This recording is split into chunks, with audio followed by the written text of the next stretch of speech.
Mən Trampı çox bəyənməsəm də, Trampa qarşı olsam da, amma onun bu fikirləri ilə razılaşmamaq mümkün deyil. Həqiqətən də İranın yürütdüyü siyasət, bu vaxta qədər tutduğu mövqe o yalandan danışıqlar pərdəsi altında vaxt uzatmaq, vaxt qazanmaqdır. Amma bu vaxtı qazanıb nə edəcək, o da bəlli deyil. Deyək ki, sən vaxt qazanıb silah mı istehsal eləyəcəksən, sən vaxt qazanıb böyük iqtisadi gücə mi malik olacaqsan, o da bəlli deyil.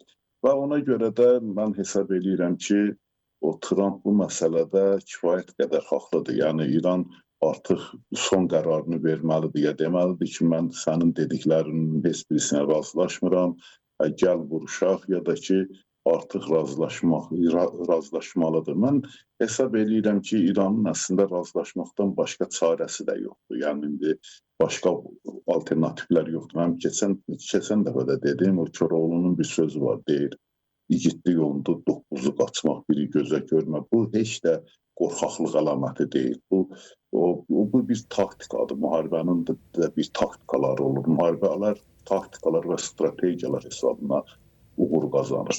Sən əgər gücsüzsənsə, qarşında güclü bir düşmən dayanıbsa, sən o müharibələrdən çəkinməli və özünü daha yeniləməli və müasir bir ordu quruculuğuna başlamalısan. İran isə onu eləmir. Əksinə getdikcə onsuz da əlindəki silahlar köhnəlir, onsuz da o hər tərəfdən, bütün dünya dövlətləri tərəfindən sanksiyalara maruz qalan bir ölkədir və onun özünü yeniləməsi də mümkün deyil.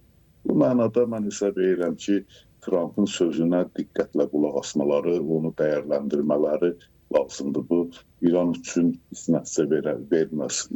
Açıq şəkildə Trump dünənlər bildirdi ki, bir ay müddəti qalıbdır. Bir aydan sonra biz dəyərləndirəcəyik, əgər İran o danışıqlara həvəsli görünməsə, artıq son qərarı verəcəyik. Mən də hesab edirəm ki, o bir ay elə belə verilmiş vaxt deyil. Çünki o ikinci bir gəmini göndərir. O da Amerikanın ən güclü gəmisidir.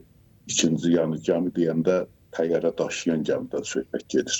Təyyarə daşıyan gəmini göndərir, onunla yanında neçə dənə o hərbi gəmilər göndərir ki, bunlar o İran üçün, əslində İran təkcə İran üçün belə çox böyük bir gücdür. O təkcə İran üçün göndərmir. Yəqin ki, Çinli də nəzərdə tutub orada. Amma İran üçün o bir gəmi belə, bir təyyarə gəmisi belə kifayətdir. İndi yeni göndərdiyi gəminin də 75 o təyyarəsi vardı. Yəni içərisində 75 təyyarə vardı. Onların hər biri, məsələn F-18'lər var.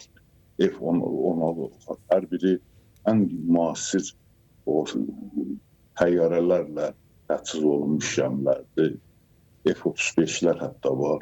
Yəni mən hesab edirəm ki, İran öz gücü ilə Amerikanın gücünü dartmalı, elə çəkməli və ondan sonra qərarını verməlidir.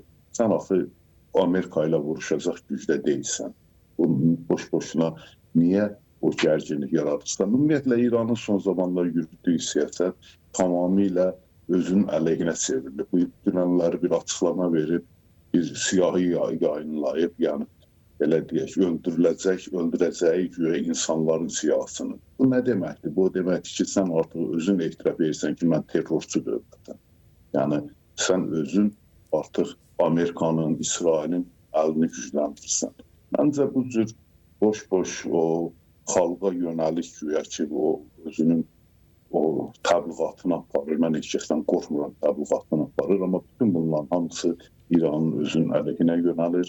Məncə İran bu haqda dərindən düşünməli, artıq o heç bir risklərə getmədən bəzi məsələlərlə razılaşmalıdır. Yəni özünün rəhbliyini qəbul etmək də kişilikdir, mərdlikdir, ağıllı bir hərəkətdir, rasional bir addımdır. Məncə İran artıq bunu dəyərləndirməlidir.